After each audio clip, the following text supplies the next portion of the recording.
This is Let Us Interrupt You here on Tuesday, March 21st, 2023. I am Joseph Olivo, and I'm hoping that this actually caught the first glimpse of this. And if not, then I think my timer might be off here. Oh, no, it's not.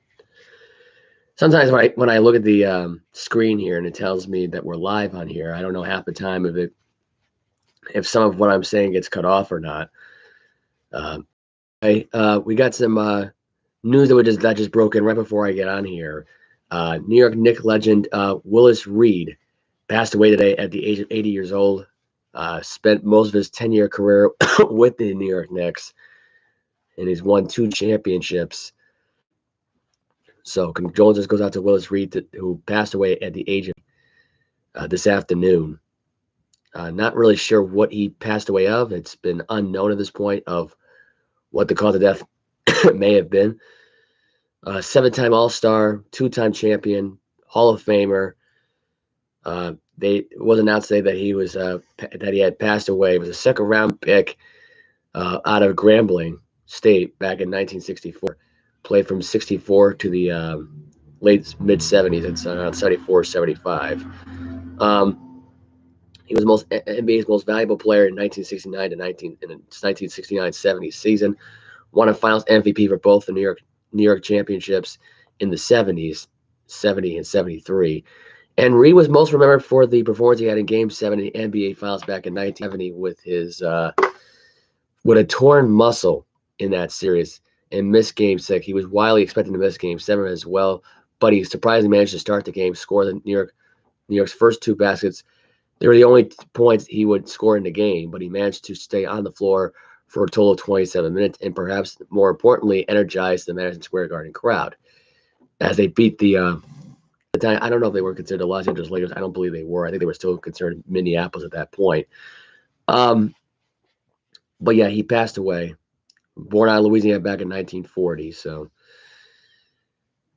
I think it was born like right around like 1943. I want to say at this point, I think it was right. I think it was right around that time, 1943. I think he was 80 now. It's 2023. So yeah, his birthday already had passed that point. So condolences goes out to the friends and family for Willis Reed. It is unfortunate to hear that that happened the way that it did. It's very unfortunate that he lost his life the way he did. It really is a shame. Well, we got the NCAA bracket news. I wasn't going to really put the show in order, but I might as well get these games out of the way that happened over the weekend. The games I didn't recap, which I think I almost recapped most of them. I want to say it wasn't the Michigan State Marquette game. I think that game, which everybody knows right now, Marquette did not advance. Michigan State did advance, however, though. They got the win over Marquette. I'll give you the scores right now. I'll just pull the scores here on my phone. This was on Sunday. So I'll get them out of the way. Xavier beat Pitt 84-73. Kansas State beat Kentucky 75-69. Gonzaga beat TCU 84-81. Michigan State, like I said, got the win over Marquette 69-60. UConn advancing over St. Mary's 70-55. Creighton beat Baylor 85-76. Florida Atlantic beat Fair Dickinson 78-70. And the Miami Hurricanes beat the Indiana Hoosiers 85-69. So that is the story. Now let's go into Thursday's preview, which is going to be Gonzaga, UCLA in the Sweet 16. Out of the West region. Out of the East region, it's Michigan State and Kansas State. Out of the West region, it's Arkansas, UConn. And the winner of the Arkansas-UConn game, obviously UConn will be facing UCLA in the Elite Eight. Because the UConn's going to beat Arkansas. UCLA's going to beat Gonzaga. Florida Atlantic, Tennessee. I can see Tennessee beating Florida Atlantic, and I can see Michigan State beating Kansas State. Michigan State's on an emotional high right now. Tom Izzo's still there. Is considered one of the greatest head coaches to coach that program. And honestly, I can see really Michigan State and Tennessee being one of the better battles in the Elite Eight here. I really do. For Friday, we have San Diego State taking on Alabama. I think Alabama advances. Like I said before, I think Alabama has a shot this year to win the national championship, if not go deeper than that. Miami and Houston, I can see Houston coming out of the Midwest. I can see Princeton beating Creighton in an upset. And I can see Xavier beating Texas in an upset. I really do. I really truly believe that, and I think Xavier might go down to at the hands of Houston by the end of this weekend. I want to say the Saturday is, or the next week or so would be the Elite Eight, or I guess the Elite Eight would be on. I want to say the Elite Eight would probably be the following weekend, maybe, or this weekend coming up. I don't know. So it all depends on what happens with that. Oh, I just lost myself on the camera right now. I just had a random ad just pop up on my computer. So it looks like we're done with NCAA bracket looking. It's kind of look like here's the way I look at it. Coming out of this tournament, if I had to make a quick prediction on who's going to win the tournament, I think UCLA and eventually Houston might end up being the national championship matchup. I think Alabama though still had a better shot of winning the whole damn thing. I think in worst case is they end up beating UCLA for it. I truly believe it might be UCLA Alabama for it. If it's not them, then I think it's gonna be UCLA Houston. I think UCLA beats Houston. I think worst case scenario is UCLA wins a national championship this year of 2023, and it's.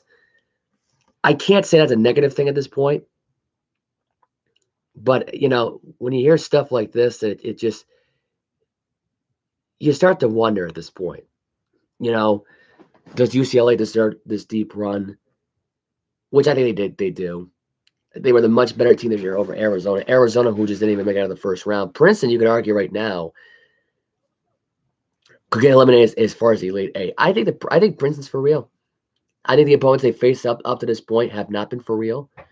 I think Creighton's been the only team at this point that's really gonna give them a challenge of a lifetime. But I just don't think Creighton realistically has a great shot of advancing to the Elite Eight. I don't. And I think Princeton is gonna make some noise. I mean, if they can go beat the Arizona Wildcats first game out, tough opponent right there like them, and to hold them to 55 points and to hold Missouri to 55 points, who's to say they could not do that to Creighton? Princeton at this point has been the most dominant 15th seed that I can think of at this point that's gone this deep in. And I think they can get to the Elite Eight. If they get to those Final Four, I'd be stunned. I think it'd be the biggest thing in NCAA history. It want to be the most shocking things that happen all year long. Let's be realistic here. Princeton going that deep in the tournament. I mean, let's be real. We're never going to see that ever again here if that were to happen. So, and Princeton's always been a 15th, 16th seed team anyway. They have never gone above that seed, I don't believe. But Princeton at this point can make some noise.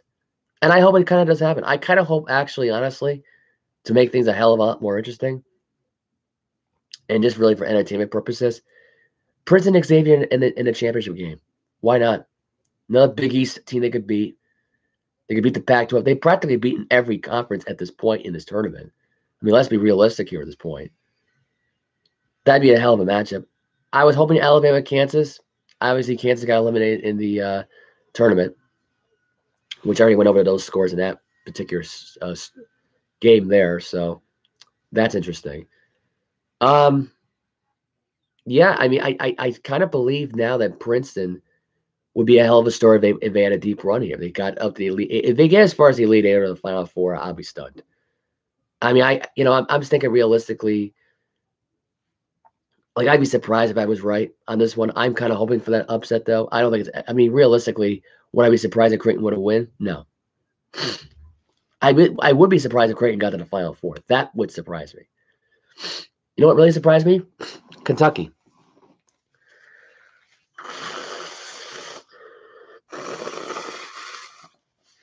Sorry. I had to blow my. Oh, excuse me. I had to blow my nose there. I am battling with a cold, by the way. So if I sound terrible on here, it's mainly because of this cold I've been dealing with for the last 2 days.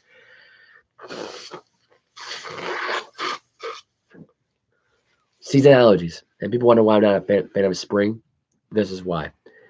This happens constantly. It does not happen during the wintertime. Always springtime this happens. I get a random cold like this.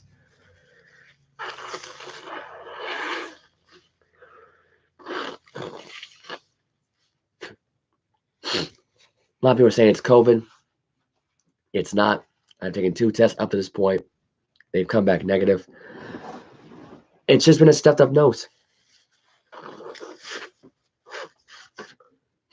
I wasn't going to go to the gym right after this, but that's not happening. I am battling a cold at this point, which has been going on for about 2 days.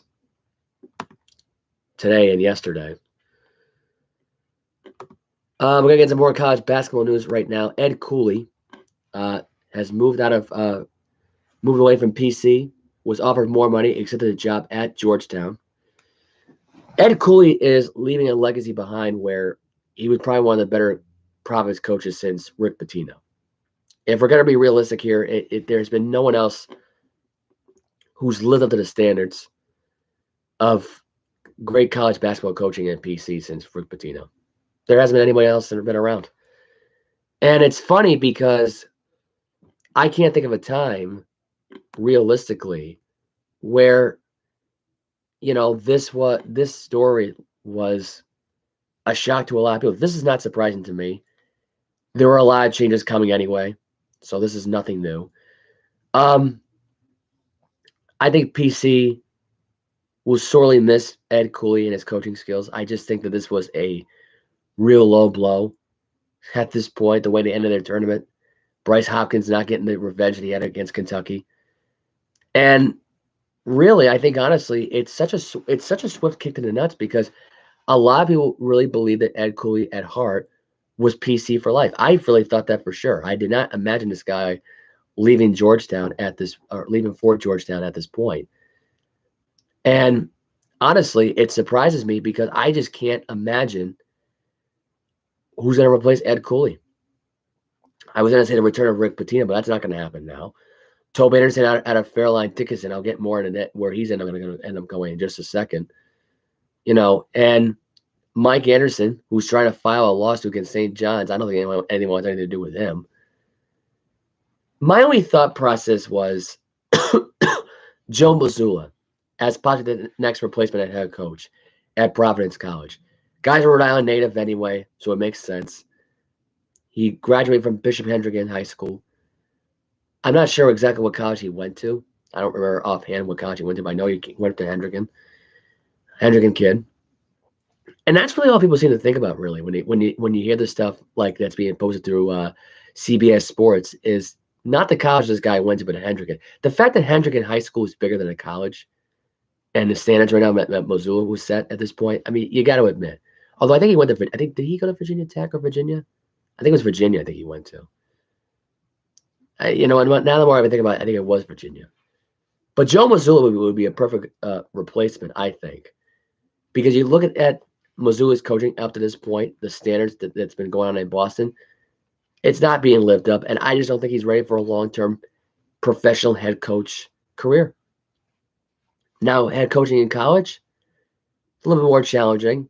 You're dealing with a younger environment. I get that. You're trying to help kids grow at a university, short-term and long-term. It's not easy for an adjustment like that, but Mazzulla, I think, would be the perfect candidate for that job in Providence. And I think realistically, I wouldn't be surprised if he got, relieved his duties by the end of the year, or, got given an offer that he wouldn't refuse at any point to go coach for Providence College basketball. Now, as far as, anybody else being the candidates up to this point, I mean, you got Coach K, who refused to come out of retirement. Jim Boeheim, who's been done with coaching now for the last 2 or 3 years. You could argue maybe, and I'm just going on factors right now going into this whole thing, but maybe the Creighton head coach for the Blue Jays, I think he'd be a perfect candidate as well to co-coach for PC. The Roy Williams, who originally retired from North Carolina a couple of years ago, actually, he'd be a perfect candidate. Bill Self out of Kansas, who's been out, with an illness, which I haven't really even brought up at this point, but he's been dealing with an illness for a while. There's a news flash for you. He would also be a perfect candidate at this point, and I'm just throwing out names at this point. Rick Pitino's son would be good at coaching this team, I mean, another perfect candidate. Ugh. You hate, I hate it when I start to blow my nose and I get like a nosebleed. That's what I really can't stand. Is that I do have a stuffed up nose, so if my voice sounds like shit on here, I do apologize in advance. I do. It doesn't feel great. Let's put it that way. It feels terrible to to try to actually talk on here. I'm not gonna try to stay on here for too long. Although there's a lot of stuff we got to get into here. A lot of crazy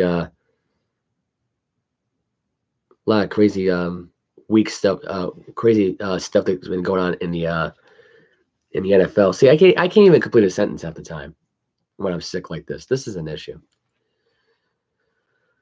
Before we get into NFL free agency talk, we've got to get into Lamar Jackson, who's ready to move on from the Ravens. The report has brought out that Lamar Jackson's representatives reaches out to teams telling them quarterback is ready to move on from the Ravens. Lamar Jackson, let's put this in perspective. Can I just say this for a minute? Lamar Jackson's been done with the Baltimore Ravens since two things happened. Since he lost control of that team, he lost the wide receivers he was surrounded by which goes to the following: Robbie Anderson, Marquise Brown, losing out on Mark Ingram as a running back, great guy to throw to in the backfield. Not really getting the talent that he wants to throw to on his football team, and having a wide receiver that he's been throwing to. Why they want to give him a big time contract? And I've been hearing back and forth. Oh, he wants the contract. He don't want the contract. He refused to sign the contract to play with the Ravens. He don't like the Ravens no more. He loves to be with the Ravens. The Ravens are racist. He's racist. It's been an ongoing battle. And you want to know my honest opinion? Since Marquise Brown left, that was the tip of the iceberg. The fact that he left that team and the only thing he had to throw to all year long was a bunch of crap back wide receivers and two great tight ends. That's all he threw to all year, was to tight ends and running backs. That's it. He had no number one wide receiver. He didn't have a great slot wide receiver. This team was garbage throughout the year. And I think, honestly, the fact that Lamar Jackson, and I think this is John Harbaugh's ploy to really keep his job. He doesn't care about the Ravens, what their needs are at this point. As long as the owner gets what he wants and Lamar Jackson be the face of that franchise and he can overcome a lot of crap and throw to a lot of crap back wide receivers and be the next Tom Brady, then it was all set. They have the number one quarterback in the AFC. That was the owner's mission at that point. That was John Harbaugh's mission. That was it. Lamar Jackson does not want to be around John Harbaugh anymore. Whether it means he gets fired and he sticks around in Baltimore and gets the contract, or he refuses the contract and they don't fire the guy and he just moves on. That's my takeaway in the whole thing. Lamar Jackson's not happy. He does not want to be a Baltimore Raven anymore. And I think in reality, when you're looking at the factors going into it, the only team that can really take him right now, I think realistically, because he's lost so much market value at this point, it makes it so easy for New England to cash in on and grab him, is the Patriots. That's the only team that really wants it. And I just kind of gave it away by saying New England, but you kind of get the idea.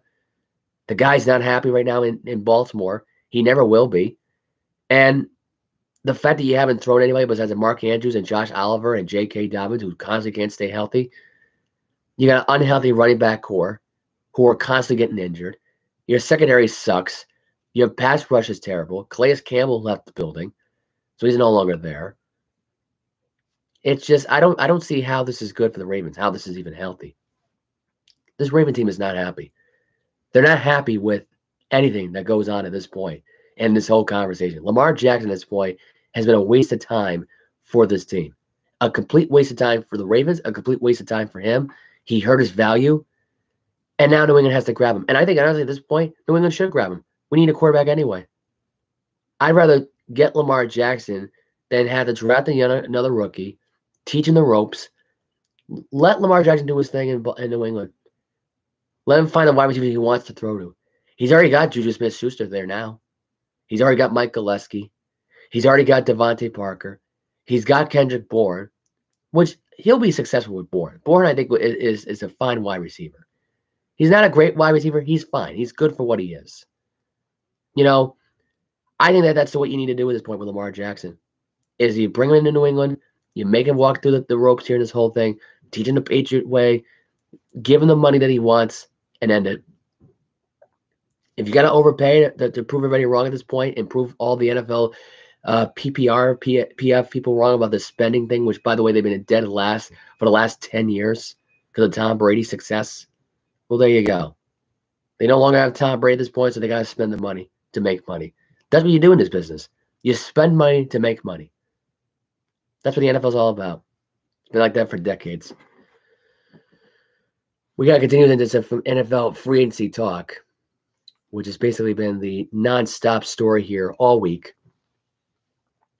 We got some more. Actually, before we get into more NFL talk, let's talk about Magic Johnson, which I brought this up. The NBA owner needs to be an NFL owner at this point to end all NFL racism. Magic Johnson is thinking about joining a group bidding to buy the Washington Commanders, which is led, by the way, by Josh Harris, who was the owner of the 76ers. Johnson is a basketball Hall of Famer and part owner of the Los Angeles Dodgers, who was part of the Harris group when it failed to land the Denver Broncos last summer. Harris also owns the NBA's Philadelphia 76ers and the New Jersey Devils. Owners Daniel and Tana Schneider announced their intention to sell the team in November. Forbes listed their value of the franchise as $5.6 billion. This is going to be a $8.9 billion purchase. I can guarantee you that one right now. That is going to go in the billions. And it's going to be so hard for any fan to go to these games because they're going to charge top dollar for tickets. Magic Johnson buying this team might be a blessing in disguise because he's going to probably be the one that ends all the talk of NFL racism when it comes to black head coaches being hired in NFL teams.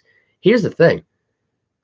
When you have a reality where every NFL player out there has an opinion about an NFL head coach or a coordinator and how they act, that kind of speaks volumes more than NFL black head coaches getting a job, especially when the NFL players are mostly black. That speaks more volume than anything else. But Magic Johnson could, create a balance in power if he were to be an NFL owner at this point, I believe. I think if he was an NFL owner for the Washington Commanders, it'd be great. But here's my problem with the whole thing, though. I think he's buying the wrong team. You want my honest opinion about what team he should really buy? What team he should really go after at this point? Detroit Lions.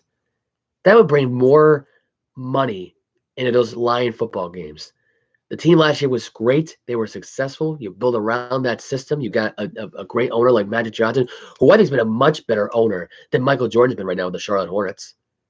That's my take. You want my takeaway about this whole thing right now? Magic Johnson is a better sports owner than Michael Jordan is. That has been a colossal failure. And if Michael Jordan, I think, were to be owning another sports league, it would be a complete waste of time because no one would listen to him. And if honestly, if Michael Jordan would be a great contributor. And really, for Dan Snyder to basically say, F this, I'll sell this to Michael Jordan. I don't care. Because that would happen more likely before than Magic Johnson would able to be able to buy the Washington Commanders, as my computer is glitching at this point. If you see a buffering screen going on, I apologize. It's the Wi-Fi. Nothing I can do about it right now. So just let me know in the comment section here once you get this video, when you watch it later on today. Let me know if this thing glitches. Let me know in the comment section below of the YouTube website. Yeah, that's really about it. There's been a lot of glitching going on with this computer lately. But Magic Johnson, I think, as far as I'm concerned at this point, for him to be able to be wanting to cash in on buying the Washington Commanders to me and be part of that minority owner conversation, I think he'd be a huge difference maker for the NFL. I think a lot of people would be looking into success at this point. A lot of people would be looking into him going, this guy was an owner of the Los Angeles Dodgers. They just won a World Series not too long ago. The Lakers, who were, part of that owning conversation, they just won an NBA Finals back in 2020. Same year during a pandemic. Not easy to fund this stuff. All behind the whole Disney World Thunderdome projection screen with 1,000 screens on it. And the whole reason for a Thunderdome in Orlando, Florida, and Universal Studios. He was a part of a lot of good stuff that happened in the California area, not just in LA. This guy was a great contributor for years in sports world. You know, whether he was dealing with AIDS and stuff like that, or whatever the case may be. A guy coming out and said he had AIDS. A lot of people were commending him for it. This guy had a great NBA career, great first ballot Hall of Famer that this guy is, and well deserved in my opinion. This guy was a great champion on the floor, off the floor, and you know what? He's like, you know, if I had to say the one player that I would say defined Martin Luther King Day type of, you know, mentality in sports, Magic Johnson is one of those guys. If anyone wants to say Colin Kaepernick, I think you're nuts for thinking that way. But I think this guy, Magic Johnson, would make a huge difference. It's like Jackie Robinson. You know, he made a difference in baseball. Magic Johnson made a difference in basketball. He really did. In the NFL, as far as, you know, who made a difference in that, and, you know, you can go up and down with this one either way. But really, just having black head coaches in general or coordinators coach these teams or have them, you know, be general managers. And, you know, that was a difference in this whole thing. Do I think the NFL is still a little too white privileged? Absolutely. I think Magic Johnson would be the guy that ends that whole thing if they were to buy this team. And I don't think Dan Snyder and Tanya Snyder are ready to sell this team. I don't. I think they're too spoiled. I think that they're too dumb of a friend. And people want to say the Detroit Lions are dumb. I think Washington is just as bad as Detroit. I really do. So that's that. We got some stuff right now.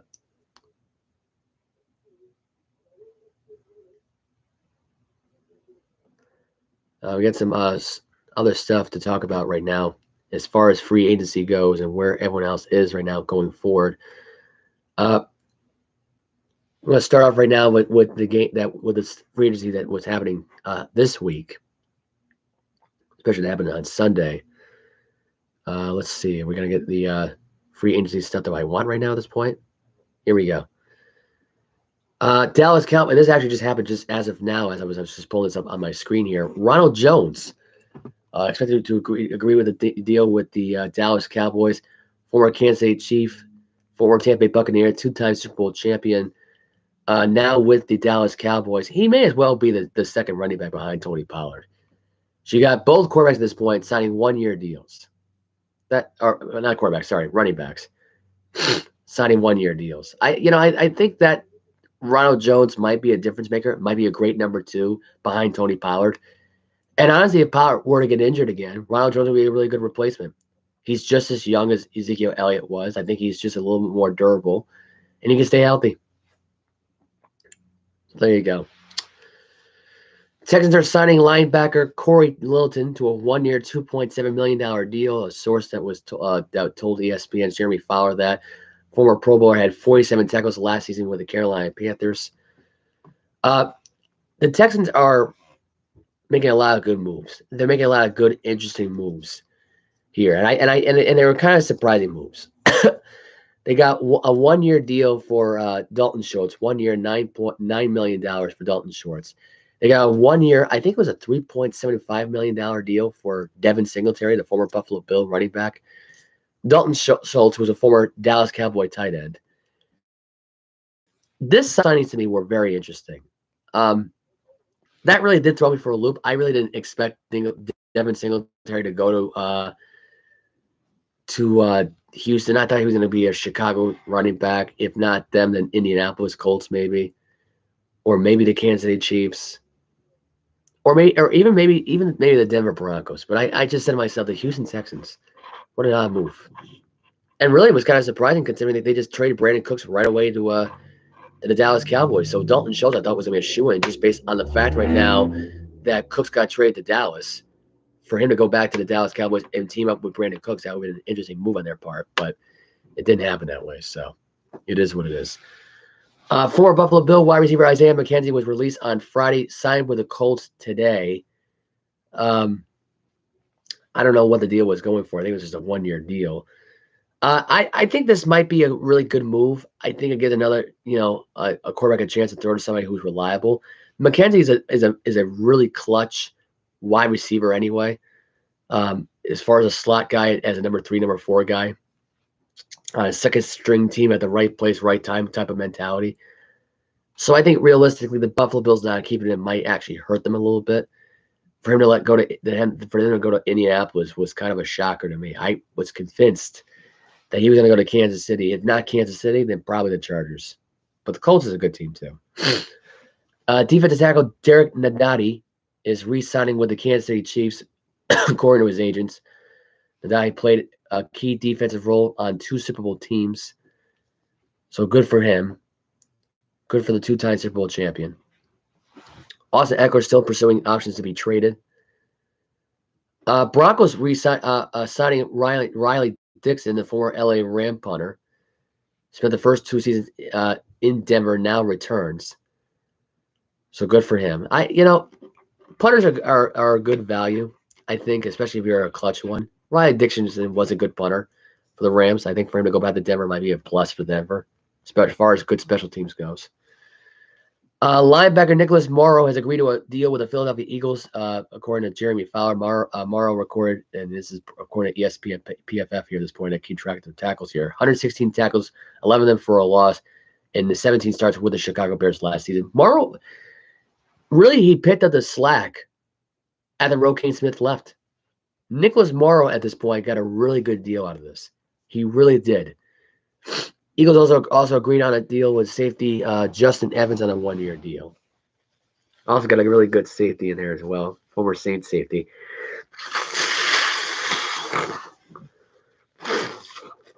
Now he's going to be playing for the defending NFC champion Philadelphia Eagles. I apologize again for that. Not a snot rag there I'm blowing into right now. Ugh. God. You know it's bad when it's all mucus coming out of your nose. That's when you know at that point that you're really bad. Again, not COVID. Just for the record. So don't worry about me. I was going to go out tonight. Unfortunately, that's not happening now. Let's see. Let's take a look here. Let's continue here. This was on Monday. Seahawks released tackle Al Woods. Cam Newton was throwing on Auburn Pro Day. I'll get more on the Cam Newton here in just a second. I don't know what the hell just happened here. I just had an app just pop on my computer that I really thought for sure was not going to pop up twice here. That really ever happens here in a span of a half an hour here. And I just, sorry about that. I know no one else is going to see that on the screen, but when an app pops on my computer right now and it kind of throws me for a loop right there, I get very easily distracted by this. And of course, now my computer just see, this is what happens when I'm trying to read it on my computer. This pop-up screws the whole thing up. Now I gotta go through all this NFL free agency crap again. It just it annoys me. It annoys me because it's like you just want to get this done. You want to get it out of the way because you got other hot takes you got to talk about on this program. It sucks because the Wi-Fi here is terrible, so it doesn't really help things on my phone and my laptop being synced together with crappy Wi-Fi on top of all this. And now nothing's working. This is great. The whole list I would have given you right now, I don't have. Oh, here we go. Where was I in here? Oh, yeah. So, Damien Harris agreeing to a 1-year deal with the Buffalo Bills. This is my opinion right here and my hot take of the day. Damien Harris is going to be the next Thurman Thomas for this Buffalo Bill team. He's going to be a Buffalo Bill long term. This is just a 1-year prove yourself kind of deal. You had a bad year with New England kind of shtick. You lost your job basically to Ramador Stevenson. And really, they were a good 1-2 combo punch. I'm surprised New England let this guy go. I really am. I'm shocked by this, really. I really thought for sure they knew what they were doing here at running back at this point. I don't think they do. I think that was a key mistake by New England to let this guy sign with a division rival, nevertheless, a team that you're competing with within your own division. And this guy is your next Thurman Thomas, in my opinion. They haven't had a Thurman Thomas running back type of running back in so long. And I think Buffalo now finally has him now this year. And I can tell you right now, with him being on the team right now, if it's not Patrick Mahomes repeating his MVP, you can make a case right now Damien Harris could be the MVP in line. And it could be the one that wins MVP for 2023. If it's not him, then it's Von Miller. If it's not him, then it's Justin Jefferson. if it's not him, I had a listing on here as well. Jimmy Garoppolo was on my list as well. Devontae Adams, Josh Jacobs. I mean, I had an MVP list, which I think I just gave away some of my list at this point. But you want to know who else could be considered on that list as well? Deshaun Watson. Josh Allen is below all those guys because Josh Allen could have an MVP type of year, slows down for a bit, throws too many careless interceptions, is just too careless with the ball, and there you go. That's the issue I have with this whole thing. Is why I think this is a case for Damien Harris to become MVP. It'd be a great MVP story for a guy that really was not really thought of in New England, not thought of as a top running back in the NFL, goes on one of the best offensive lines, probably one of the top 3 offensive lines in the NFL. And really for him to make a case for like, hey, I'm going to be the MVP. And by the way, this is a guy that rushed for 15 touchdowns, the most touchdowns he ever rushed in his time for New England. Under the Bill Belichick umbrella, there's been no running back, not even Curtis Martin, who used to be a New England Patriot a long time ago before he went to the Jets. You can make the argument right now, comparison right now, that Damien Harris is like a Curtis Martin, but this man is a Thurman Thomas. Damien Harris is going to carry that offensive rush attack for Buffalo in 2023. If he somehow slided below Nyheim Hines, this will hurt Buffalo. He needs to be a starter ahead on this team to start 2023. Damien Harris is going to carry that team to a Super Bowl. I can promise you that one right now. There's going to be more production in the running game. That offensive line is going to get better. You just build up more on your offensive line by signing McGovern and there was another key offensive lineman they signed to. I can't remember off the offhand, but you kind of get the idea. This Buffalo Bill offensive line is going to be stacked going forward. I think this was a great choice. I think it was a smart move to give him a 1-year deal, and we'll see what happens going forward. Great job by Buffalo. Seriously, great job. Joshua Dobbs signing back with the Cleveland Browns. He was a backup quarterback for the Browns and also a backup quarterback behind the Pittsburgh Steelers. He was also the eventual starter for the Tennessee Titans this past season, and then they lost the chance to win the AFC South against the Jaguars last year. He was the backup behind Brissett early last season, so he was with the Browns and the Titans. And now he's back with the Cleveland Browns once again. Mike Hughes has finalized a deal with the Atlanta Falcons on a 2-year deal, which is really good for Falcons. They can build up more in their defense. Denver Broncos have waived defensive back Lamar Jackson. Nelson Aguilar, as of yesterday, was visiting the Baltimore Ravens. This is interesting as far as I'm concerned. Very interesting at this point for the Ravens to really consider getting Nelson Aguilar to come here. You figure now why Lamar Jackson wanted out of Baltimore. That man is the reason why. Frying pan for hands is not that great. I don't get it. I don't get what the logic was behind that visit, but okay. Raiders are planning to re-sign Keelan Cole. I don't know why I said Keelan. I think Keelan Cole. Sorry, Keelan. I might as well just start calling him Keelan just for the hell of it. He got signed to a 1-year deal, so good for him. He's back in Las Vegas. Helps out Garoppolo a little bit more. He's a good number 3 wide receiver to have, and he's a really interesting target to have at this point. Tennessee Titans have signed cornerback Sean Murphy-Bunting to a deal. This actually kind of upgrades their secondary. I'm surprised about Tennessee getting their hands on him. I did not expect him to be a free agent. This seems to me this seems to me now that Tampa Bay's pass attack, as far as the secondary goes, won't be as good next year unless they draft the defensive back in the draft or they sign somebody. I'm surprised they didn't try to go after Stephon Gilmore. Really am surprised by that. If they were going to basically release excuse me. And they were going to release Sean Murphy-Bunting, they could have at least traded up to get Gilmore. Because this would have been the exact same value that Gilmore would have gotten if he would have gone to Tampa Bay. What he got to go to Dallas was ridiculous. Easy 5th-round pick. He's definitely worth more. I think he's worth a 3rd or 4th, rather. Anyway, Raiders signing 3 players as well besides Keelan Cole. They signed O.J. Howard, City Jaquan Johnson to a 1-year deal. And this is all to replace Darren Waller, by the way, as far as signing O.J. Howard goes. And they also signed defensive end Jordan Willis. Waller, by the way, was taken off a guard. And here's the reason why Waller was traded. Apparently, Waller had a wedding, got married, did not invite Josh McDaniels. So he was butthurt about it. So he wanted to, I heard a noise, sorry.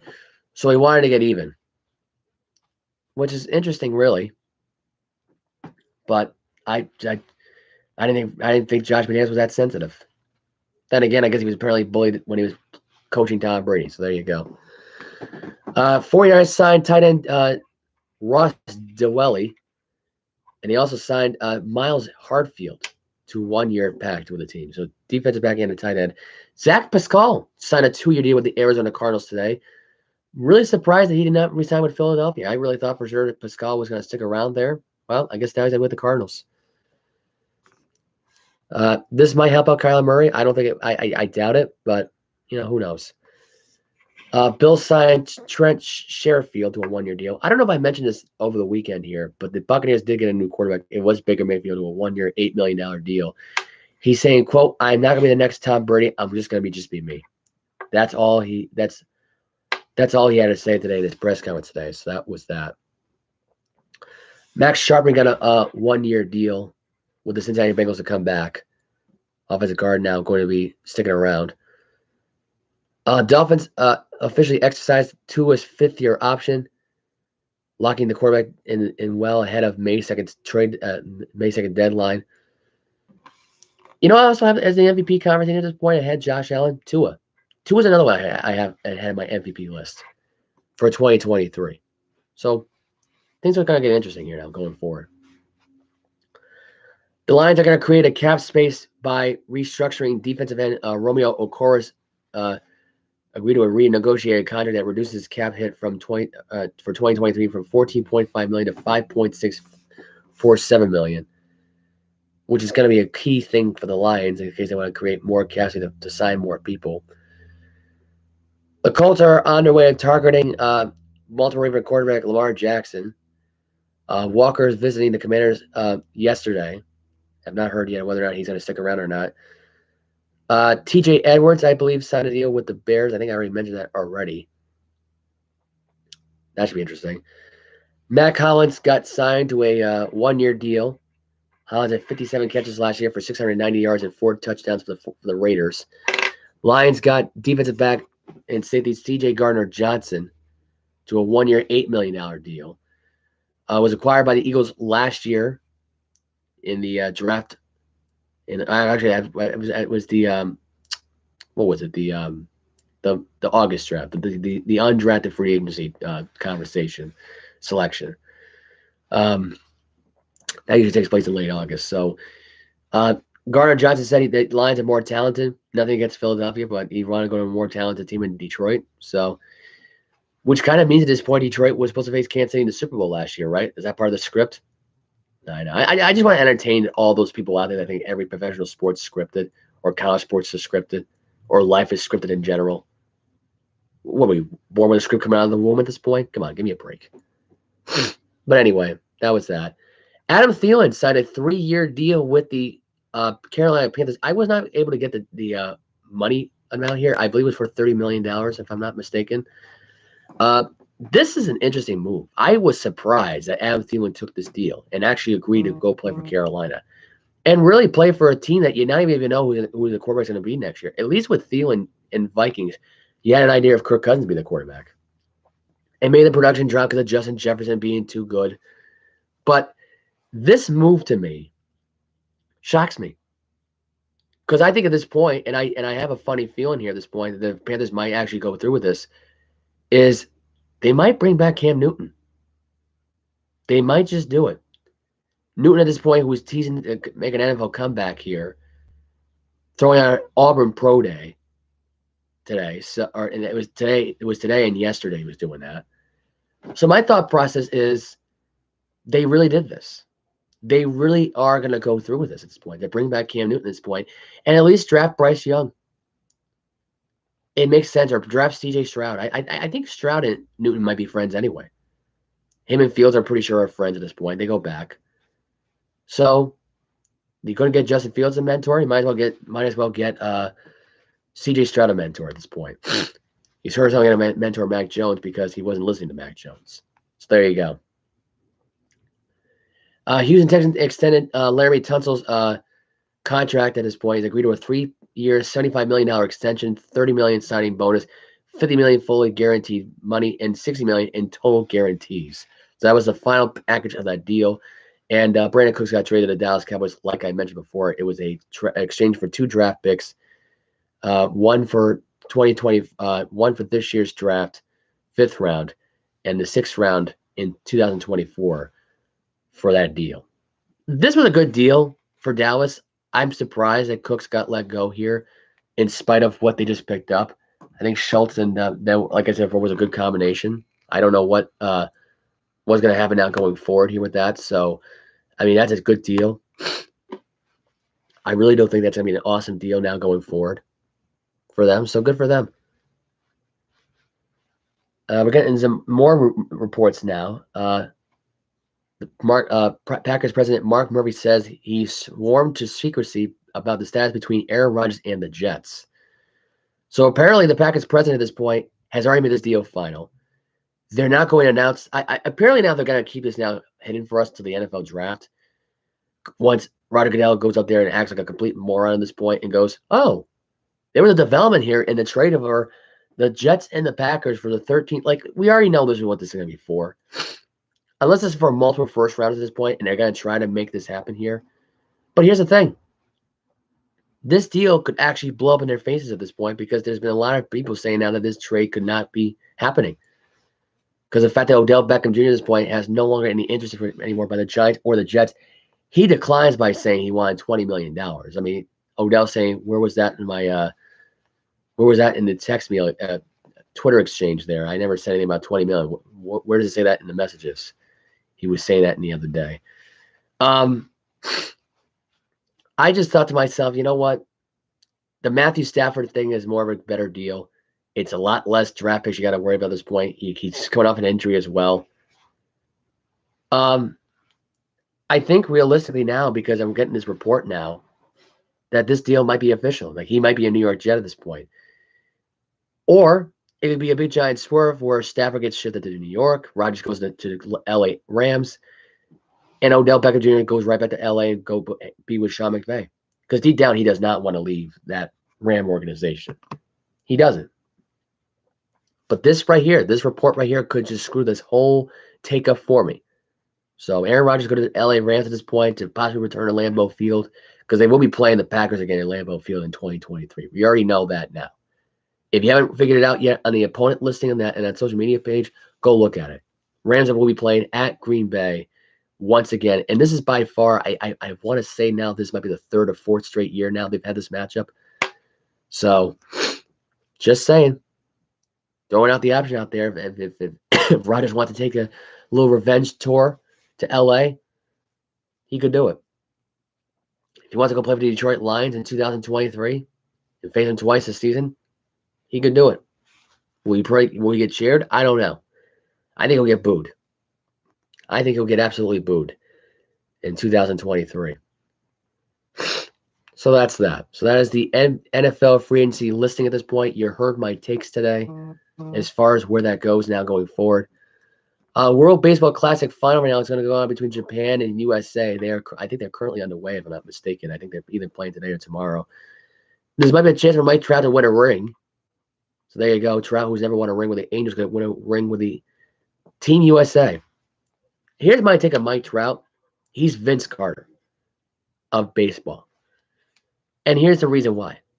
Clutch player, very elite, never could win a championship. That's what Mike Trout's career has been at this point. Ohtani might as well be the Jason Kidd of the deal because he can do everything. I mean, it's just that tandem together at the time where Carter and Kidd were teammates in New Jersey playing for the Nets, clutched together, deep run to the playoffs, never could make the NBA Finals together. Here, they just can't make the playoffs, Ohtani and Trout together. So that's my take on the day that's my only World Baseball Classic take on the day. Tobin Anderson got a job agreeing to a 6-year deal with coaching the Ione Gales for college basketball, and Rick Pitino returning to going to agree to a 6-year deal to coach for St. John's. Very interesting news today right now about those two guys at this point. Congrats to them. Well deserved. Rick Pitino, who's one of the greatest coaches to coach in college basketball. I think St. John's might be on a totally different level where Rick Pitino is a head coach. I think Mike Anderson was a complete waste of time. The guy should have been fired over a year ago at this point. I don't know why he wasn't. I find it surprising that he wasn't here. I really do. I just think to myself, like, that to me is just insane at this point, that they didn't fire this guy a lot sooner. Let's see what else is new at this point. New NFL stories. Let's see. I think we might get into we might get into this whole thing here about Goodell in just a minute here. I have a take about him right now. Dante Hightower announced his retirement today from the Patriots, retiring at the age of 33 years old, earning 3 Super Bowl rings in 9 seasons, few Pro Bowl selections. This guy was part of one of the greatest Patriot defenses in the 2010s, I would say. 2012 was a great defense. 2014, when they had Browner and they had Darrelle Revis, that was a great defense. Was around for that comeback when he won that Super Bowl in 2016, forced a fumble on Matt Ryan. Big key to that win right there was Hightower. If it wasn't for Hightower there, I don't think that comeback would have ever happened. I don't think that comeback would have ever came through fruition at this point. But I do wish him better endeavors here. I'm surprised by this. I think the fact that Hightower at this point is retiring here, I really do find that surprising. I really do. DeAndre Hopkins trade talks are starting to rumor here at this point. The Patriots are the front runners to get him at this point. I can tell you right now what's going to end up happening in the draft. They're going to give a first-round draft pick to the Patriots to get DeAndre Hopkins. They're going to give up a second-round draft pick to get Lamar Jackson to come here. It's going to be D-Hop and Juju Smith-Schuster here. There's going to be I think the offensive line is going to improve. I think with Bill O'Brien at this point, he's going to be here to fix an offensive lineup. He's going to be the offensive coordinator calling the plays at this point. He's going to be taking over that offensive line call. Joe Judge is not going to have a hearsay in this whole thing. Now, Bill O'Brien's strengths wasn't the offensive line in Houston. I get it. I understand that. But Watson and Hopkins were able to find a way to create a connection. They were. And if they could do that in Houston, then Bill O'Brien can do it here with Bill Belichick as a head coach in New England. That's it. I mean, it could happen. Malik Hammock, the sophomore North Carolina defensive I want to say it's defensive quarterback, I believe, or safety, going to miss the rest of 2023's college football season as he had a lower body injury. I believe it's the ACL injury that he suffered. I think he may have tore his ACL. Not 100% sure on that one. I was according to 24/7 Sports. Patriots locker room drama. Players were apparently split on who should start at quarterback last year between Zappe and Mac Jones. You could argue right now, I'm going to say this was probably on Jacoby Myers more than it was on Mac Jones. I think Mac Jones started to lose his luster right now. I think you could argue right now if Zappe would have played the rest of 2022, then I think Mac Jones would have been traded during the offseason. This would have been the easiest trade in the book. Zappe would have been the quarterback at this point. There would have been no doubt about it at this point. Juju Smith-Schuster would have still came here, and I think it would have been a lot easier for DeAndre Hopkins to come here at this point. I truly do believe this because at this point, the way I see it right now, happening right now, the way I see this whole thing being played out, the fact that DeAndre Hopkins has not come to New England yet at this point, to me, or even go to Baltimore at this point, to try to get Lamar Jackson to stick around, or for him to reunite with Deshaun Watson in Cleveland. It amazes me. It boggles my mind. It's just, I'm shocked by this. I really am. I'm shocked by this. I think wherever Lamar Jackson goes, DeAndre Hopkins follows. I just can't imagine in 2023 DeAndre Hopkins playing for anybody else at quarterback going forward.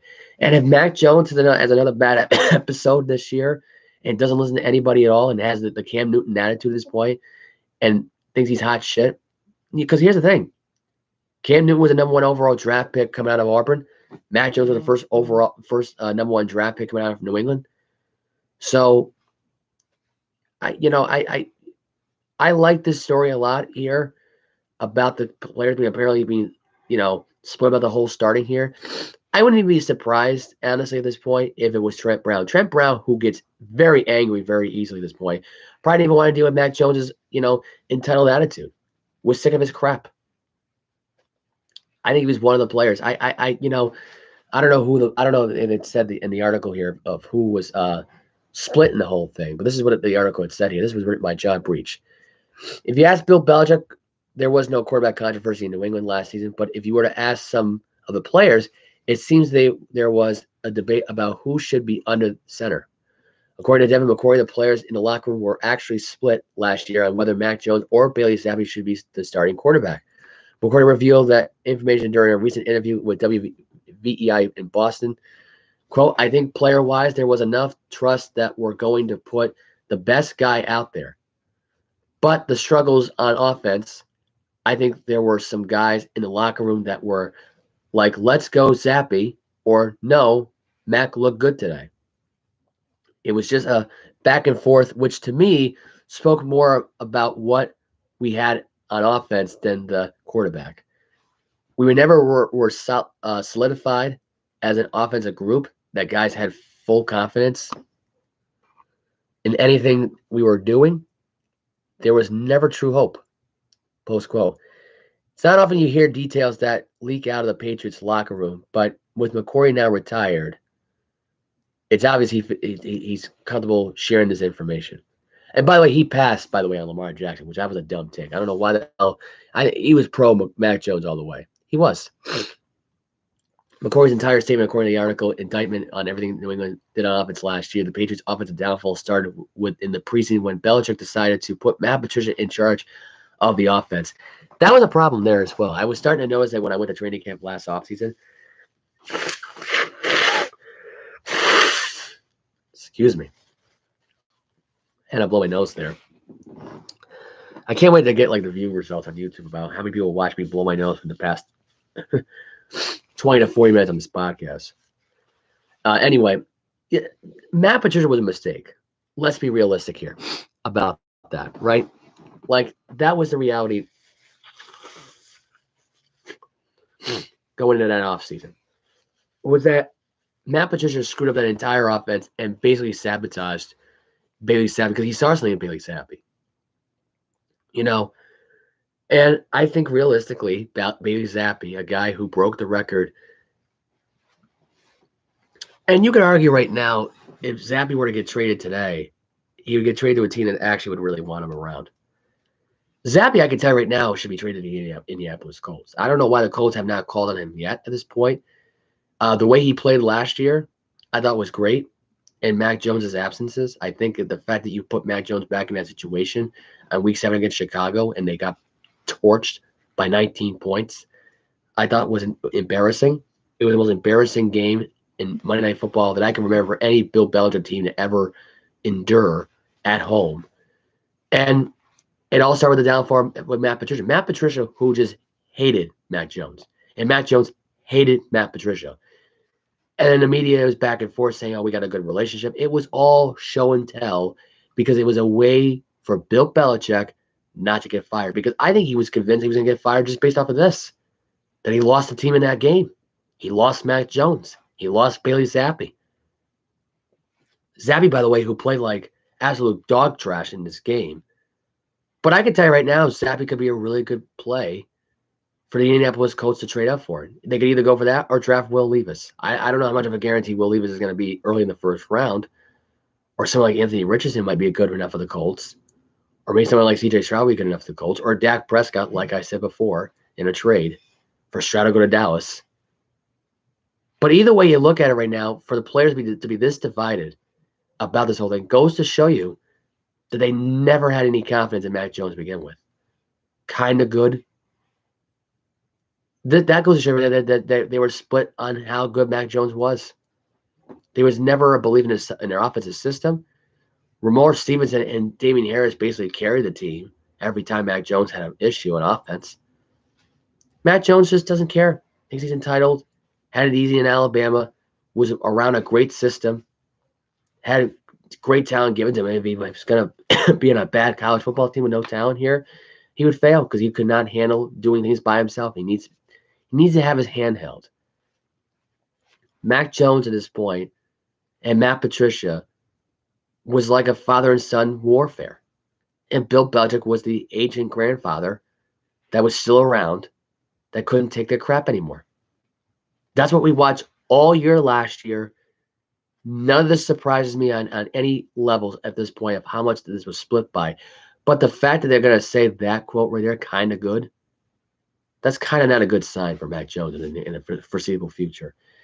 And look, Mac Jones could be traded to Indianapolis at this point. This could all be a turnaround here for Will Levis to basically be the next pick here in the draft. Take Mac's job. The Colts end up taking – oh, I really hope that did not shut down my computer. Whoa. I really did not want that to happen. I don't know what the hell that was. Anyway. Former NFL, we're getting a report here, breaking news here. Former NFL first-round draft pick DJ Fluker looking to make an improbable comeback after 2 years out of the league. That is just breaking news I just got just now out of the blue here. That was really random. Really random, to say the least here. That almost shut down my whole computer. That news buzzed both my phone and my laptop here to almost shut down completely. That's not what I wanted that to do. I really did not want that to do that. Anyway, but yeah, that's really about it. That's it for that particular story. But back to the Patriots debacle here. This was all about Robert Kraft pressuring Bill Belichick. I don't think Bill Belichick was ever calm at any point at this point. I think he was desperate. I think deep down he had a little fear inside of him, knowing his job was on the line. He may as well have been on his own hot seat and not the actual hot seat of the NFL, like Black Monday of firing head coaches. So to me, I think this was just basically a wake-up call at this point for a lot of players out there, to be brutally honest. And this is why McCoy retired. I wouldn't be surprised if Dante Hightower joined the analyst group as well on WVEI at this point and gave his thoughts about Mac Jones as well. Now, granted, he didn't play with Mac Jones the last 2 years, so he really wouldn't be able to have coverage, but he had to watch. And honestly, at this point, Dante Hightower, if you want my honest opinion, he could be a good defensive coordinator. I'm sorry, but he could be. This is a guy that won 3 Super Bowl rings, for Christ's sakes, as a player, for one of the greatest coaches in the NFL right now, in Bill Belichick, which he still is. No matter the bad offseasons he had right now at this point, no matter if he had Brady, he was able to coach this team and to have everybody believe in his system. That was it. No matter if they stayed there for a long term or short term. That was what the story was going to be at that point. Anyway, we got more of a Goodell story. And it actually is a very interesting story now. The NFL is looking to extend Roger Goodell's contract. This is what I had to say about the whole thing. And this is what I posted on my Facebook as of last night because I was feeling angry about this. This is what I wrote here. Why are they giving the most hated commissioner in professional sports another long-term deal? Goodell is the reason the NFL ratings have been iffy, from Deflategate, Spygate, Downgate, a.k.a. the wrath of Donald Trump, and keeping him out of the league at this point, and Kaepernick, a.k.a. Kaepernick hates America. The owners are at fault from this when there will be a new scandal that comes out about Goodell making all 32 NFL owners look like morons. Don't do this, NFL owners. I meant to say think before you do this, NFL owners. This was what I posted 22 hours ago. My opinion on this is right now is that they're going to do this anyway. They're not going to listen to anything what I got to say about this on this podcast. I think it's ridiculous at this point that Roger Goodell at this point is going to get another deal like this. This is a guy who's been dealing with so many scandals over the offseason right now at this point. And I think the fact that you got a commissioner at this point who might handle the CBA better than the NBA is going to handle it is probably the only reason why they're going to re-sign this guy, despite what his issues are going to be. My take on the whole thing is at this point, has he been a great NFL commissioner? No, because this is the only commissioner that I can think of right now that gets booed on draft night. Doesn't matter what round the draft is. And they draft for a full 72 hours. I'm just saying. They boo before the event starts, and they boo when the event is over. Hell, they cheer when he stops talking in the post game ceremony induction for the Super Bowl game, for them presenting the Vince Lombardi Trophy. They boo him at the Hall of Fame game. They boo him at every NFL game he goes to. He's not a well-liked commissioner. With so many scandals over the years against Tom Brady, the burning of the evidence of the Spygate stuff, although let's be honest, the only reason why he burned it because Kraft had every NFL owner kegged into this whole thing. They were losing this thing a hell of a lot longer than what Goodell initially ruled against Spygate. We had that big offseason meeting when he first became a commissioner. And his way of thinking was, at the time, it made the NFL less, less of a fakeness, is what Goodell, I think, referred to it as by getting rid of this rule anyway. Less cheating, more realistic thing at this point, not like some kind of like scripted thing at this point, but let's be realistic here. Spygate at this point is not the reason why people are coming up with these things. They're coming up with these things because of gambling odds and all that crap right now. But the Spygate stuff with Kraft and Brady and Belichick, it was an ongoing saga that never ended. That's why Deflategate existed. That's why the whole Kaepernick hatred thing existed at this point. They were trying to prevent Kaepernick from playing against Tom Brady in that game. I was hearing conflicting reports that Kaepernick was never going to start in that game. And everyone was shocked on CBS Sports, really, of how he was going to start in that game because Kaepernick refused to stand up for the national anthem. There were times where I watched that and I thought to myself, wow, they really are having it out for Colin Kaepernick. And I thought at the time, you know what?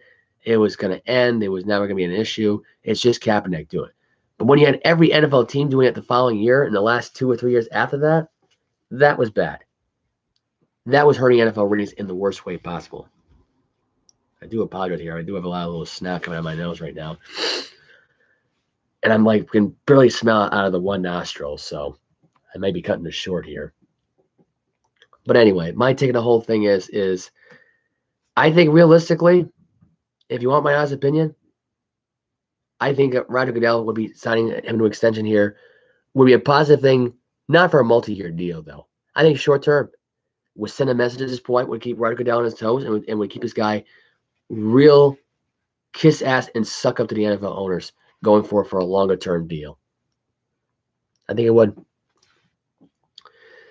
St. Francis, Brooklyn, to drop all athletic programs, according to ESPN.com right now. It's to the NCAA thing after 4 decades. I put down in my thing, what a sad thing to hear that college might as well be a private church college, like private schools based on religion, no sports. I put down here, don't get me wrong, I am a believer in our Lord and Savior, but Jesus wouldn't want this. I can see all the kids in Brooklyn who want to play basketball and along with other sports and make the school relevant in their respective sports out besides basketball, saying, well, I won't be playing here. I won't be playing ball here. This is going to be the downfall because kids who are into sports in Brooklyn are going to be recruited elsewhere. So it kind of hurts the New York brand. It hurts Columbia. It hurts, it hurts all these other teams. I mean, they may be going to St. John's. Maybe they'll be nurtured by Rick Pitino. Rick Pitino, you could argue right now, could have gone and coached St. Francis and Brooklyn. Not going to one guy that could have made a difference at this point. That could to really just prevent this from happening. For the NCAA to allow this to happen, this is an excuse because St. Francis was not financial in their eyes, and they figured, screw it. In my opinion, NCAA once again dropped the ball with a boneheaded decision. And I put that in the end of this post right now. NCAA hates young adults, but loves the money. I didn't go quote unquote here with this, but I'm just paraphrasing what I meant by this whole thing. This does hurt the NCAA in so many things at this point. It hurts all the athletes who have done this for years in their school. You have people who are trying to sign up every year, trying to make the team. They don't make it. They say, try again next semester, or try again next semester, try again next year. And now there won't be a next year. There won't be a next semester because the NCAA and St. Francis decided, you know what? I care about our religion too much at this point. And I think, honestly, it may be a mistake because that St. Francis School of Brooklyn, they have some really talented basketball kids that may be recruited now by Duke, St. John's, Iowa at this point, UConn, Creighton.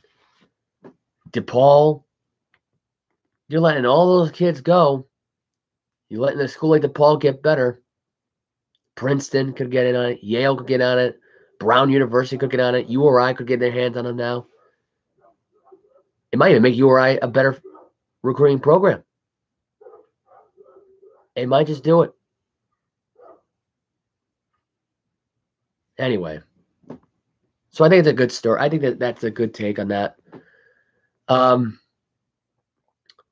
me see if I have any more stories right now. Robert Williams expected to return tonight from injury in Tuesday games against the Kings there back in Sacramento. Robert Williams might be playing for a full 25 minutes or 30 minutes. That's that. That's that whole take right there. Swayman had a shutout against the Sabres Sunday. They had a 7-0 win. They had a back-to-back. I believe they had back-to-back shutouts, if I'm not mistaken here. In that scenario, they beat the Wild. I know that 5-2. I think Swayman had back-to-back shutouts. Has not allowed a goal since March 12th. Does this change anything for me? No, I still think Ullmark will be MVP this year. I think Ullmark is going to make a huge statement right now going forward, regardless of what he does. Swayman is just upping up his trade value. That's it for an offseason trade. I wouldn't be surprised if Swayman went elsewhere.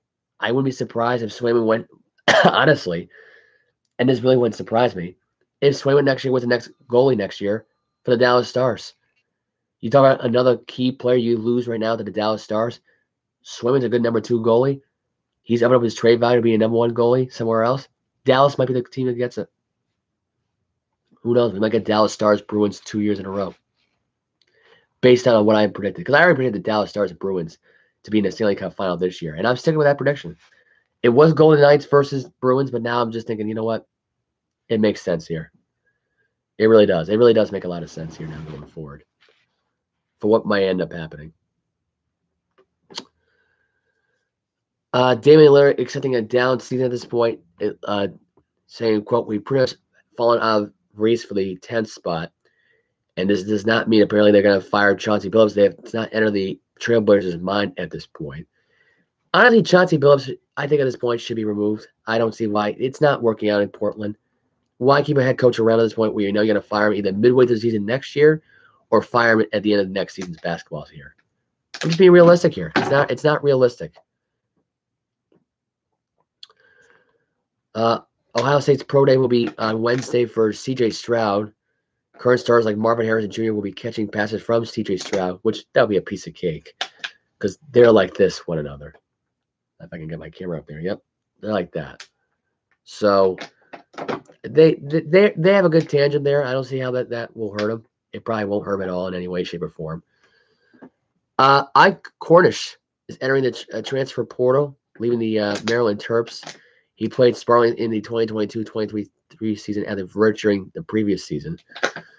Ike Cornish, I think, honestly, could end up being a guy that goes to PC. Learns under the ring of Joe Mazzulla, who I think will be the next head coach for the PC Friars. So I kind of hope that will happen. Kind of hope it does happen for the kid. And I think I might just end this right here. There's no other developing news here at this point that I could speak of right now at this point here. I already mentioned the Hightower retirement, which again, like I said before, because it's too bad Dante Hightower at this point couldn't be a defensive coordinator for the New England Patriots. I think he would have been a great coordinator for this team. And really, it's too bad he wouldn't be a defensive coordinator for Alabama. Nick Saban would have loved to have him come back to Alabama, but it's not meant to be. Buffalo, though, I think is the team that he should really be a coordinator for. That is a team right now that could use, I think, the same mindset as Leslie Frazier. I think Frazier and Dante Hightower kind of think alike as far as how they attack defensively. You know, Bill Belichick was the same way, I think, at the time. I think Bill Belichick and Leslie Frazier kind of studied under each other, I think, as far as defensive coordinators go.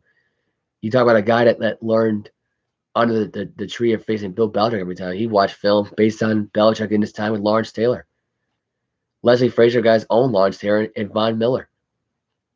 I mean, this year won't be the year to coach this year because Frazier decided to take a year out. But if it ain't going to be DeMar Hamlin and he's trying to make an NFL comeback, then Dante Hightower should be the one that comes back and be a coordinator right now for the Buffalo Bills. I think realistically, Dante Hightower retired way too soon. I really, truly do believe this. I think by definition at this point, for a guy who basically sat out for 2 years, I think he still had it. I think 2020 was a rough year for him. It was a 1 year without Tom Brady. I think he looked himself in the mirror and was disgusted. I think the pandemic kind of did a number on him. He never got back to the same level of muscle and power that he was around in the NFL for the last 8 to 10 years by that point anyway, as being a member of the New England Patriots. And I think, honestly, at this point, it's kind of a shame because defensively, I think he would have worked out perfectly. I think for the Dallas Cowboys. He also would have worked out perfectly for the Philadelphia Eagles, and he would have worked out perfectly for the Baltimore Ravens. But if he's not going to be a player, I think a coordinator would be the next big thing. If it's not that, then head coaching. Hightower's a young, up-and-coming player. That's another thing the NFL needs to do. Not just hire more African American players, but players that just retired from playing in a game. They need to become more like NFL head coaching instead of getting a rejected pile of coaches that lose and fail every year. If that's the standard you want to go with at this point to try to rebuild a program to have a loser around as a head coach instead of a player who knows how to win and a coach who knows how to win, who happens to be a different race, that's on them. That's on that NFL organization. So that's that. I mean, I think Hightower at this point, look, the guy should come back. I think realistically he would have been a great player for Seattle. I think he would have been a great player for the Tampa Bay Buccaneers. Another take right there for you right there. You could argue right now that he should have been a defensive MVP in the Super Bowl 51 in that overtime comeback. Because if it wasn't for his presence in that backfield, sacking Matt Ryan the way that he did, he would have never won that game. Even with the greatest quarterback of all time in Tom Brady. Even with a guy who's been to 10 Super Bowls. That game would have been hard to win. Let's take a look here if I have any other news here at this point. I don't think there's any other news on here besides this, as I will take a break. Take a look quickly. No more breaks. No more hiatuses on this podcast. Just keep that in mind. Let's take a look at this point. Fox reporter announces engagement to a former model. That makes it very interesting here. Fox NFL reporter Jay Glazer is going to be a married man at this point. Was considered unlovable, but he proposed to his girlfriend Rosie Tenson as of last week in Santa Monica, California. He said, quote, "It only took me 53 years to find true love. For everyone out there, it's never too late," was wrote in a social media post. "Because of my gray, I felt unlovable for 53 years. As a result, I sabotage and push others away. That's what the gray gets you to do. But it takes a special spirit to stand there with me, help me grow, and feel worthy of feeling loved. That is who the woman is. This amazing, incredible soul, Rosie Tenson, saw my pain, but more so saw my heart and said, this man takes care of takes a special spirit. I lost my crow here. This man takes care of so many people, but who takes care of him? I want to be the one that takes care of him," close quote. And I might as well show you the picture right now on my phone. It might be a little glitchy right now, but that is the girl at this point. What a sweetheart this girl is. Congrats to Jay Glazer, man. Well deserved. Well deserved. Mike Bray closing on a new head coaching job. Apparently is going to be he was pushed out by Notre Dame earlier this year, despite his disappointment, although he was considering retirement. Bray is interviewed for the South Florida job, according to a few reports. The Bulls insiders say that the Bray is expected to become the Bulls' next head coach. However, the school athletic director told other reports that no job offer has been made yet and nothing has been finalized. Mike Bray is also another good PC head coach replacement. I think, honestly, Notre Dame forcing him out the door was kind of surprising. I really didn't expect him to be forced out at this point. I thought he was going to go for retirement, but it was basically more like, I was never retiring. Notre Dame just didn't want my ass. So there you go. Well, we got some bad news about Brett Favre. For the past several months, former NFL star quarterback Brett Favre has faced some horrible accusations that he used welfare funds that were intended for poor and unprivileged people in Mississippi to help build a volleyball stadium, fund a football facility, finance his sketchy concussion cream venture, and fill his pockets. Favre has maintained his innocence, insisting he didn't know where the money was coming from, but new evidence suggests that's not true. On Monday evening, Mississippi State Auditor Shad White, who Favre is suing for defamation in addition to media personalities, Shannon Sharp and Pat McAfee posted a threat on Twitter that shows some new text messages that were appeared to prove Favre knew exactly where the money was coming from and tried to cover it up. Favre already knew he was receiving public money, but the new text made it clear Favre knew he was receiving grant money intended to benefit people in state-funded shelters, schools, homes, etc. In other words, the poor, White said in a tweet. White tweets made waves around the NFL world as people blasted Favre for his horrible actions. This is what Donna McGill said on Twitter. The first question is in the attached image was him asking if he was washed it through his organization, would it solve the rule that said grant money couldn't be used for brick and mortar projects? Shad White response Twitter said, new information regarding Brett Favre's knowledge in the welfare scandal in Mississippi, tucked in the state's filing in the lawsuit against Favre in a new set of text messages. So Brett Favre knew exactly what he was doing. This is nothing new. And honestly, at this point, I think this guy should lose everything at this point. And honestly, at this point, I think he should be considered as a scum of the earth, in my opinion. You want to do that to somebody? That's disgusting, in my opinion. Jim LaGarner, 73-year-old, has embraced change, including a transfer portal, to reach his fourth Sweet 16 team as a Miami head coach, which is a story about the Miami head coach. Who cares? Shaquille O'Neal was in the hospital. He had to get hip surgery. Expected to return on April 16th. This is right now. Shaq clears any worries over his health. Shaquille O'Neal reveals reason for hospitalization during the NCAA tournament was because of a hip surgery that was required. So all the prayers go out to Shaquille O'Neal, friends, and family. So hopefully Shaq does all right.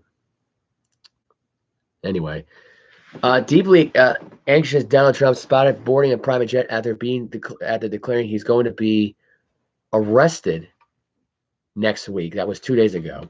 That was heading into the weekend. So we were arrested this Tuesday.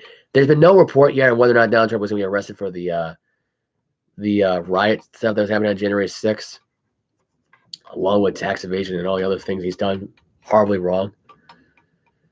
He was on his way to watch a college wrestling competition. Donald Trump might be the one behind bars, and let's be honest right now, that jail sentence ain't gonna stick. Even if this guy gets found guilty, he'll find a way to get out of jail, and he'll be the next president of the United States of America. That's what's going to end up happening. Guarantee it. Bill Goldberg officially exiting WWE. He is now a free agent. He has now announced his retirement, but I guess WWE wanted a retirement match from WWE. They said no, he's now going to be a free agent. At his point, he's been cut from WWE. Let's take a look here. What else is going on right now at this point? Let's see. If you're hearing the dog bark in the background, I apologize. Actually, let me just take care of that 1 second here. Give me 1 second.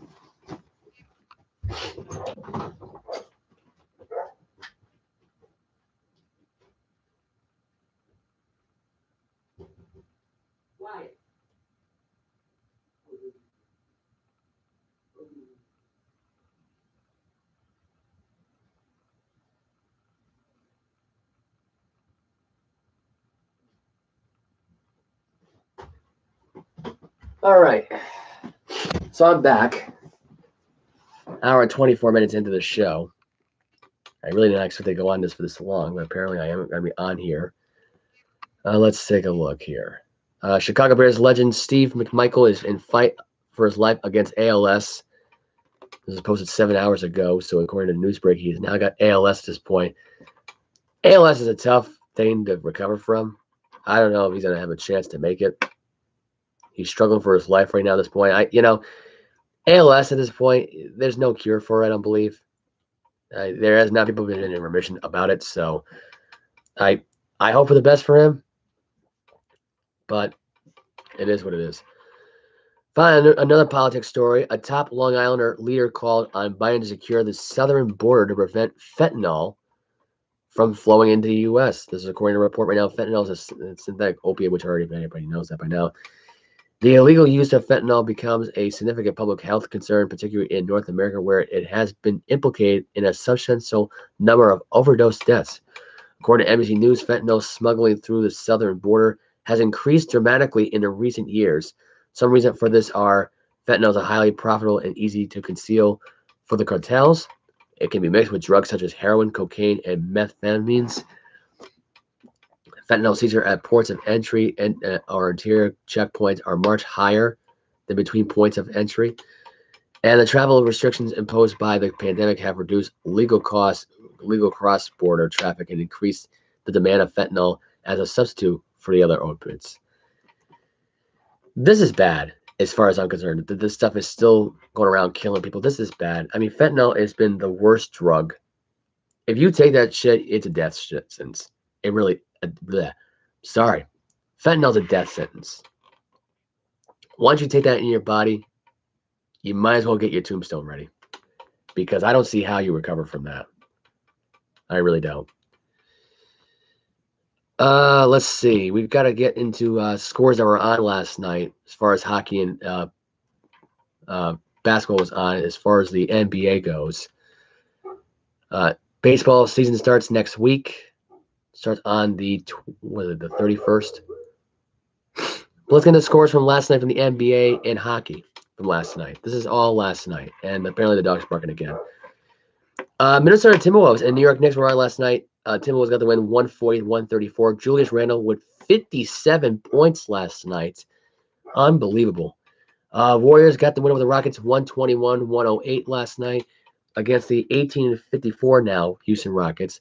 Steph Curry scored 30 points. Klay Thompson added with 29 points on the board. Memphis Grizzlies beat the Mavericks 112-108. Kyrie Irving made his return, or did not make his return last night. Did he make his return last night? Yes, he did. 28 points on the floor last night. Chris Wood had 9 rebounds. Chris Wood had 6 assists as well, and Jared Jackson for Memphis had 28 points. Hornets beat the Pacers 115-109. Bulls in double overtime beat the 76ers 109-105. Levine had 26 points. Joel Embiid had 37 points. This was a crazy game last night. The fact that this went in double overtime, I was shocked. And the Jazz beat the Sacramento Kings 128-120. Utah had was it OG Agaji? I think that is the I believe that's the rookie out of Kansas, who just won the national championship last season. Who had 27 points in that. Good for him. Jazz are now 35-36. The Kings are now 43-28. Anyway, so that was the NBA scoreboard from last night. Tonight's games feature the Pistons and the Hawks, Spurs, Pelicans, Celtics, Kings, Thunder, Clippers, Wizards, Magic, and Cavs and the Brooklyn Nets. That will be on tonight. For hockey, again, some hockey scores that were on last night. There were no Bruins on last night. Bruins are on tonight against the Senators. Senators beat the Penguins 2-1. Their goalie, Ottawa Senator goalie, who made his debut, who played like an absolute animal in this game, who was a great goalie in this game. His name is Ferguson. 48 saves out of 49 shots yesterday. Now 2-1 victory in Pittsburgh. I just hate that. I just sneezed all over my microphone. I just hate that. Anyway, Avalanche has the Blackhawks 5-0. Oilers in overtime beat the Sharks 5-4. Panthers beat the Red Wings 5-2. Kings beat the Flames 8-2. For tonight's game, you got the battle of the goalies tonight. Ferguson one more time versus, I believe now this will be Ullmark. If it's not Ullmark, then it will probably be Swayman, who will be playing tonight. You got Maple Leafs and the Islanders tonight. You got Kraken and the Stars. You got Golden Knights versus the Vancouver Canucks. You got the Predators at the Buffalo Sabres. Tampa Bay Lightning at the Montreal Canadiens. You got Carolina Hurricanes at the New York Rangers. Minnesota Wild at the Devils. Florida Panthers at the Flyers in Philadelphia. Columbus Blue Jackets in Washington to face the Capitals. Detroit Red Wings in St. Louis, Missouri to take on the Blues. Phoenix Coyotes will take on the Winnipeg Jets. And the Calgary Flames will take on the Anaheim Ducks. So that is your matches that are on tonight. I will have the scores posted on my social media tomorrow. And that's pretty much it for golf this weekend. Not much happened. I think are we missing? Let's go back here. Are we going back a day or two here? Let's go back to Valspar Championship. Taylor Moore won that. Won by 10 under. That was last Sunday. So there you go. I got your golf results. I got your football results. I got your hot takes of the day. I have probably more hot takes on this show today than I think I've had in a long time. And that's my story. That's my take. And I will see you all this week, depending on my illness. It will either be Friday or Saturday. If I'm still sick by both those days, I will not have a show. What I'll do, if there is no show for either of those days, I will be on Sunday, possibly. This is all by illness. This cold could go away by tomorrow. It could be around for a little bit longer. It could linger. I hope it doesn't linger. And I really hope this is just season allergies and nothing more than that, because that's what people told me today at my job today, that I had season allergies and not COVID. Because at this point, I can still smell. It's not a bad cough. It's not a whipping cough. It's not a whipping sneeze. It's not anything like that. It's just dust and dirt I had to deal with all day at my job, breathing the crap in a submarine. So think about that for a minute. Anyway, I am signing off here right now. If there's any more NFL free agency news, it'll be on the news feed on Facebook, which you can follow me there on Joseph Olivo, J Olivo Sports 123 on Snapchat, Instagram, Joe Olivo Boston Sports. It's just me from now on going forward. I'm just keeping let us interrupt you around because it's sports and myself interrupting you. It's me. It's the news. I am the news. I am let us interrupt you. It's me. It's me. It's me. It's Joe Olivo. I just took a DDP quote. I'm sorry. That may have sounded corny there, but I am still looking for podcast co-host replacements. Mike is no longer interested in doing the show. I told him right to his face that he was fired last weekend. So a lot of people were stunned by that. I don't think Mike really cared that much.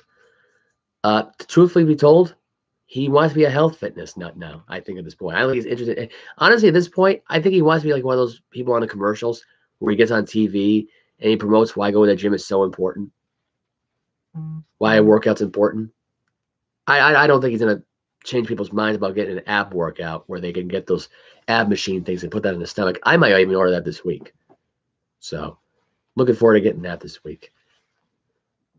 And yeah, that's pretty much it. If you want to still follow Mike, though, if you want to follow him, it's MJ Smitty97 on Instagram. It's Mike Rolla 97 on Snapchat. It's Michael Smith on Facebook.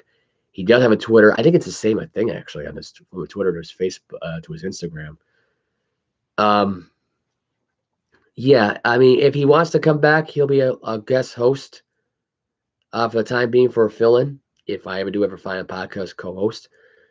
Otherwise, yeah, it's just me on the show. So you're going to get a whole dose of Joseph Olivo here, whether I'm on here Tuesday, whether I'm on here Wednesday, Thursday, Friday, whatever the case may be.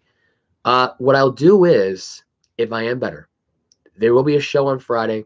There will be a show on Saturday. There will be a show on Tuesday. That's about it. I'm all out of time.